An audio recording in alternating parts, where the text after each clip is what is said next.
Hey everybody, it's Mike Monkey Fab. It's Saturday. This is the 1st of September. I've been watching my posts. It seems like I'm usually about a week.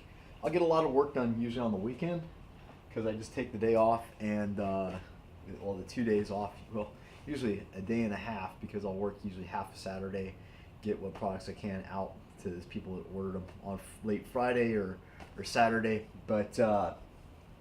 But yeah, I usually get most of my work done on the weekend, and then I'll make the videos for the week, Monday, Tuesday, Wednesday, Thursday, because no one's watching videos on Friday, Saturday, or Sunday, and make those guys during the week for you. But it looks like I'm about a week behind, so by the time you figure this out, it'll probably be about a week into September. But yeah, it's been one of those days where things just like started oddly, like.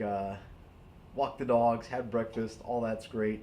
Gonna go. I need some metal. I need some square tubing. I have some square tubing, but I need 1 inch by 2 inch. I only have 2 by 2 inch and like 2 by 1/4, some stuff like that. But I wanted to get some tubing because I wanted to take and tackle the sway bar mounts. So I need to fabricate basically a crossbar and make some mounting points for the crossbar so I can tie in the backside of the sway bar to the car. You can see right up now. You see the little links right here, and it needs something to link to. So I have it figured out in my mind, like wow, this thing's got some crazy gangster lean to it. What's up with that?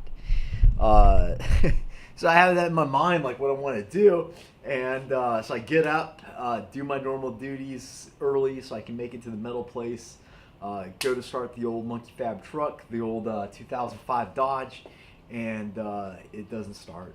And so I try to jump it off. I had the battery of the Phoenix, and that doesn't want to get it done. So I cut the bejesus out of my index finger on my dominant hand, trying to grab the jumper cables, and that sucks because that's like that's a use that sets me back because all the bolt tightening is very involved with that digit right there. But eventually get the old Volvo wagon out and get it lit off and drive halfway into town before I decide, hey, it is Memorial or Labor Day weekend. Maybe I should check the place, make sure it's open. And it's not. Of course, they're closed for the weekend. So all that for nothing.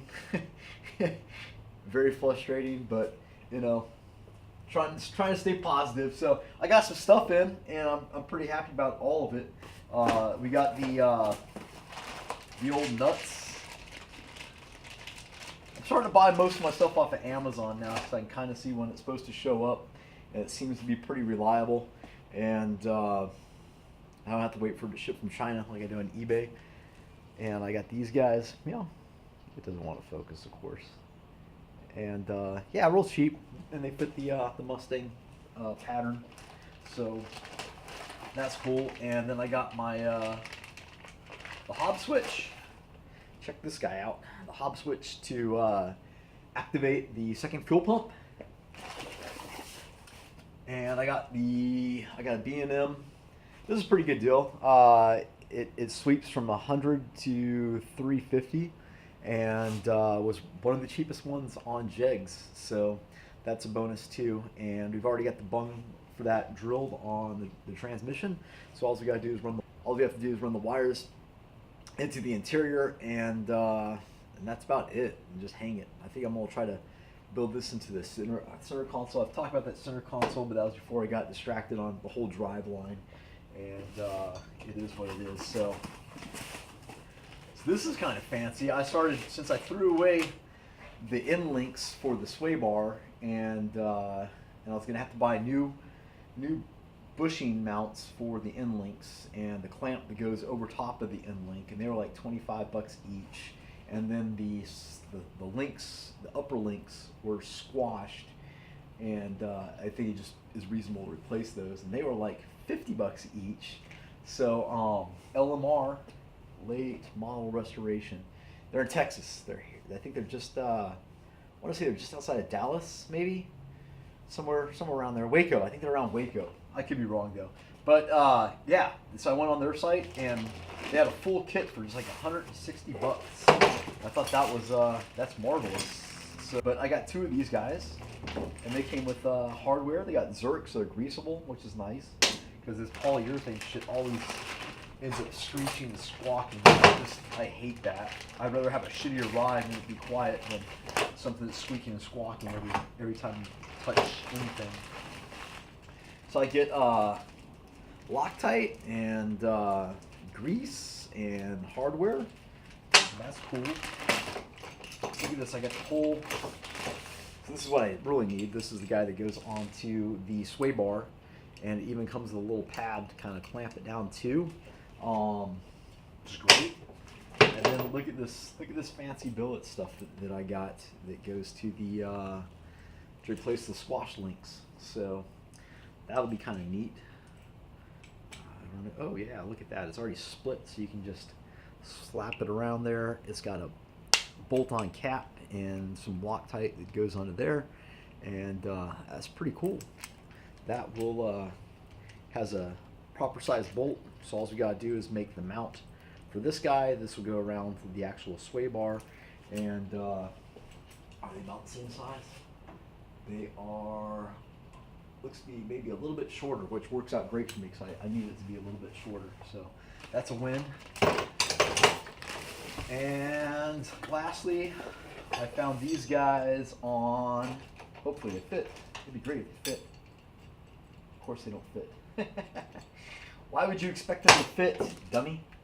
You big dummy. Doesn't fit either one of them. But that's all right. But I have a drill, so I have a drill and a plasma cutter, so we just got to widen them up a little bit. So this guy here, I'll just weld onto the actual axle itself.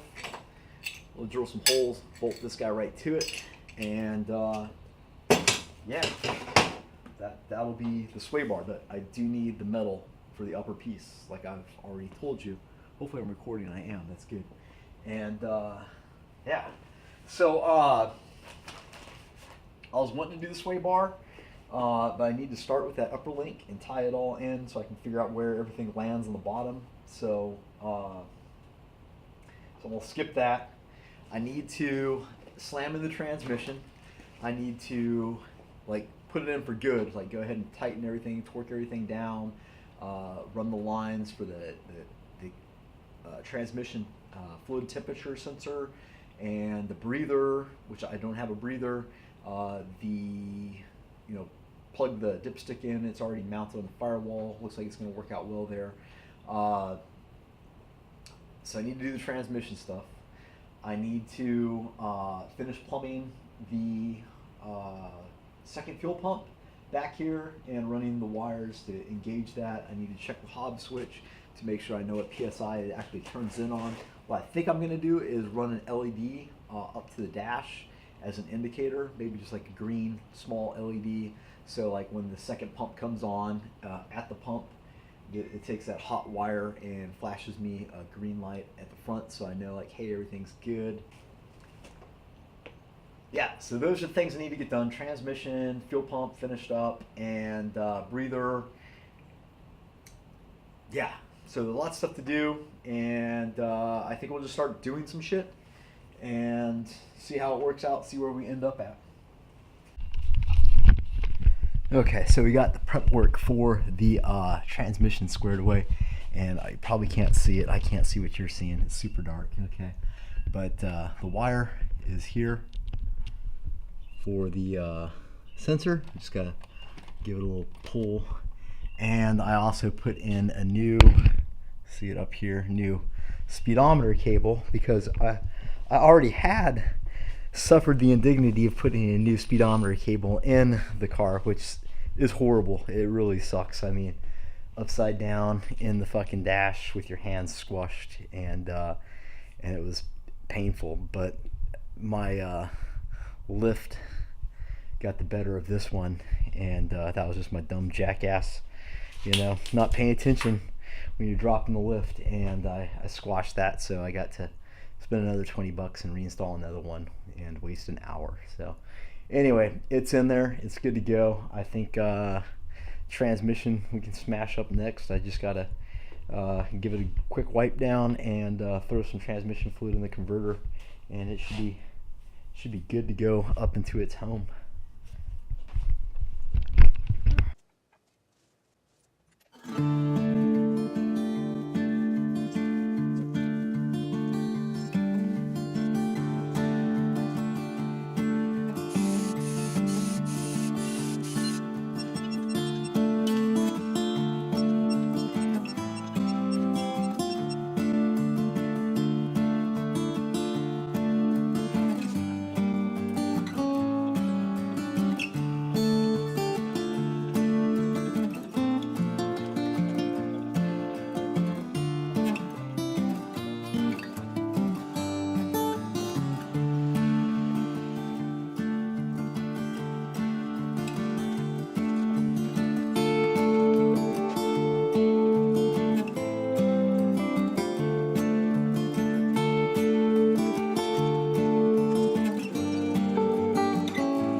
So that went not too bad. I was supposed to be picking my wife up in like 1 minute, and it's probably like a 10-minute drive. So I've already filled it life this evening. But as far as putting in transmissions go, I think we're pretty good, man. We got the converter in the little thing. We got good clearance on our pads. Our fuel lines, which are up in Mia, are all clearing. I had to tweak it a little bit with I took about the pry bar and just move it over a little bit, and it did fine. This thing that I bought off of eBay came out. It's supposed to be like a compression fit, and it just kind of pulled out, so I kind of reset it. But I foresee this being a problem. Our wire for our sensor is right there, and yeah, so everything, I even hooked up the speedometer cable. Everything's looking good on the tranny. And I think I have to do the linkage, and I gotta torque everything, so I'll come back. I'm just gonna leave it for the evening. It's late, and we'll torque all that stuff up, but I'm happy that everything seems to be clearing. Everything just kind of got lucky, and everything, there's clearance, not a whole lot, but that's all we need is just a little bit. And wow, we're kind of starting to look like a car again. We might actually progress to putting turbo stuff on and whatnot. So I should probably order some. I got TR6s, BR6s, something like that. Spark plugs in it right now. And what I'd like to do is get with my school TR6s. Yeah, so I'm running. Whoops, that one's broken. NGK TR6s. So what I'd like to do is, my school has a tuning. The school I went to, it's called Samtech, School of Automotive Machinists. They do all kinds of cool car building programs. I want to get with their guy. I got his card. I'm really bad with names. So it's the son of the owner. The owner's name is Judd. He's unforgettable, and he teaches the class on the block, which is kind of interesting. It's a fun class, lots of good stories. But I'd like to get with their media guy and see if we can't do maybe some joint stuff where maybe their students can get some class time on the car. We get it dynoed. On the E, and see what we can do there. And then I'd kind of like to start making some doing some fiddling with it. I have all kinds of stuff. So I got bigger cams, I got more duration, I got higher lift, I got heads that are CNC ported, all kinds of cool stuff that we could throw on here and just kind of do some comparative stuff with the car. So this is kind of what I'm thinking, kind of throwing some stuff out there that, you know, future wise I'd like to do, and you know, maybe have your input on it, see what you guys think, if that's something you'd be interested in seeing or whatever. Also got a whole nother car to build. Actually got a couple cars to build and a couple engines and stuff to put together. So lots more to come as we kind of knuckle through this part of this chapter in my Monkey Fab garage. Just bear with me. So it'll be slow going. It's a little bit slow going, but you know, it's all stuff that's necessary. You know, it's not. I don't see the point in just like you know, saying, here, I want to do this to the car, you know, and then the next day it's just all done, and you don't get to see any of the struggle. You know, it seems really kind of fake to me, that kind of stuff. So we keeps it real, and yeah. So I've already talked over 2 minutes, so I'm late now. It's already 5 minutes after 8:30, and I'm gonna go pick up my wife because she's always late anyway. So she's Thai, so they run on Thai time, which is a little like about a half hour, an hour after American time. So anyway, if this is enough for this episode, then I'm gonna wrap it up. This is Mike with Monkey Fab. Be sure to go to monkeyfabgarage.com. Check out some cool t-shirts, only $10, and turbo flanges, AN fittings, hoses, PTFE line, you name it. We got it. Great prices. And thanks for dropping by, checking out the channel. And this is Mike with Monkey Fab signing out.